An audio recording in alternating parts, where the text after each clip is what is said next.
Olá, segundo ano. Vamos para uma aula de arte? Nessa aula vocês vão pegar o livro de arte, vai abrir na página 29. Nós vamos dar continuidade no exercício sobre linha e ponto, né? Que nós começamos a falar na aula passada. Aqui tem um texto falando justamente sobre a importância do ponto e da linha. Na aula passada, a professora falou que para realizarmos alguns desenhos, para fazer alguns desenhos, obras de arte, escultura, a gente precisa do ponto e da linha. Do ponto é que parte a linha. Como assim? Todos os pontinhos, um juntinho com o outro, transforma na linha, tá? Então, o ponto e a linha é muito importante na obra de arte, tá? Aqui nós vamos fazer uma discussão sobre essas imagens que está aqui do lado. Essas imagens aqui são imagens de biscoito, né? Bolachas. Então, número 1. Aqui não precisa escrever, tá bom? Só o balãozinho é só para conversar. Número 1. Você já tinha visto essas imagens ou algo parecido antes? Em qual lugar? Explique. Você e sua família vai conversar e discutir essa atividade, né, em casa. Você vai observar e vai conversar com eles, falando se você já viu e qual foi o lugar, onde você viu, como que foi, tá bom? Você vai conversar. Número 2. Nas duas imagens é possível observar formas geométricas. Quais são elas? Aqui nessas imagens tem formas geométricas planas.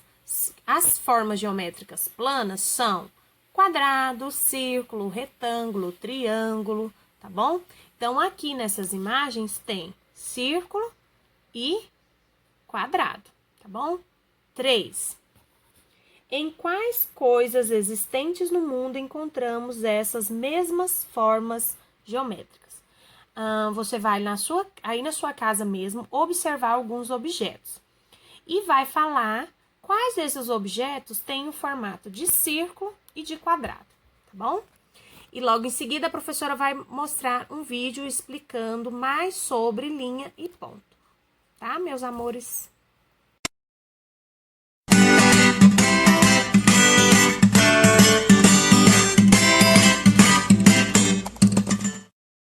Olá! Hoje vamos falar sobre a linha e o ponto. O que é uma linha? É um fio comprido ou é onde a gente escreve no caderno?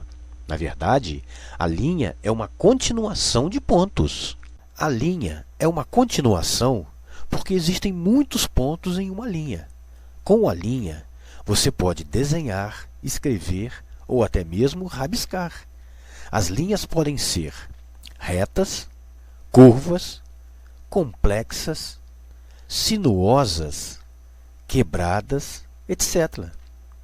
Esta é uma linha vertical e esta é uma linha horizontal.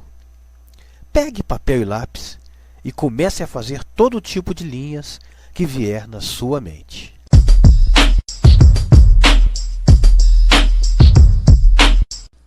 Tá legal, vamos repetir. A linha é uma continuação porque existem muitos pontos em uma linha. Com a linha, você pode desenhar, escrever ou até mesmo rabiscar.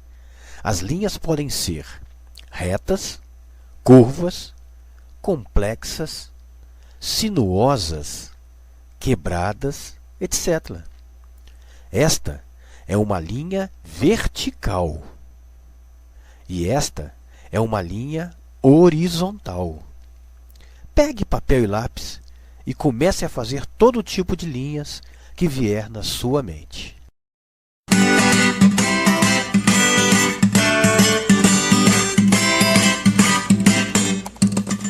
Nessa página 30, nós vamos aprender sobre diferentes modos de falar.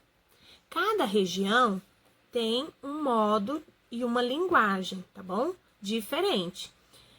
Por exemplo, tem alguns objetos que no sul é falado de uma forma e aqui é falado de outra forma. Então, depende muito da cultura da região, ok? E também, aqui nesse textinho, vem falando que antigamente na época dos nossos avós, eles usavam outros tipos de linguagens. Para chamar um objeto ou alguma coisa, às vezes o nome era diferente da que tem hoje.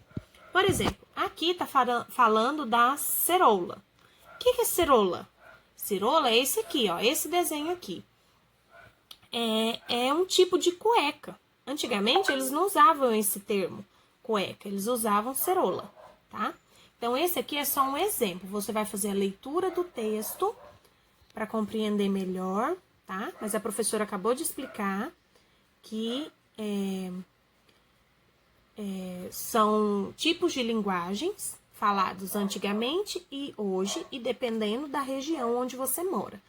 E nós sabemos, ó, aqui embaixo está falando assim, os mais jovens também podem usar gírias, que seus pais e seus avós não entendem. Vocês e seus colegas usam palavras ou expressões que só vocês entendem. Quais são elas? Escreva algumas dessas palavras nos balões aqui embaixo. Então, vícios de linguagem. Lembra que a professora falou mais em cima que, dependendo da região ou da época, cada pessoa fala de uma forma. Tem um tipo de linguagem. Os jovens de hoje não usam a mesma linguagem que os nossos avós. Então, tem gírias. Quais são essas gírias? Você vai conversar com seus familiares. Se aí na sua família tiver algumas gírias que vocês usam, vocês vão escrever aqui dentro desses balões. Por exemplo, uma gíria, um vício de linguagem que a gente usa muito. Pode ser que você use também. Vou dar um exemplo. Velho. Às vezes você vai chamar algum amigo e acaba falando, e aí, velho? Então, se os nossos avós, às vezes, entenderem, ouvirem essa palavra, esse termo, não vai conseguir compreender. Vai pensar que você está se referindo a uma pessoa de idade, uma pessoa mais velha. Então, esse é um tipo de gíria, tá? Existem vários outros. Você tem? Então, você vai conversar com seus familiares e vão escrever aqui. Na parte embaixo aqui, ó, na página 31, está falando sobre esses termos que, dependendo da região, é falado diferente. Então, olha aqui, esse desenho aqui. Como que é o nome desse desenho? É mandioca? Você conhece por mandioca? Aipim? Macaxeira? Professor, eu conheço por mandioca. Então, você pode circular. Mas eu não conheço por mandioca, eu conheço por outro termo, por outro nome, não está aqui. Então, você escreve embaixo.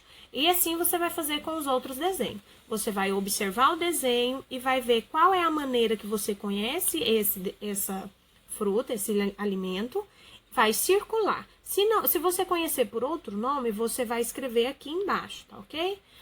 Então, essa é a nossa aula de arte.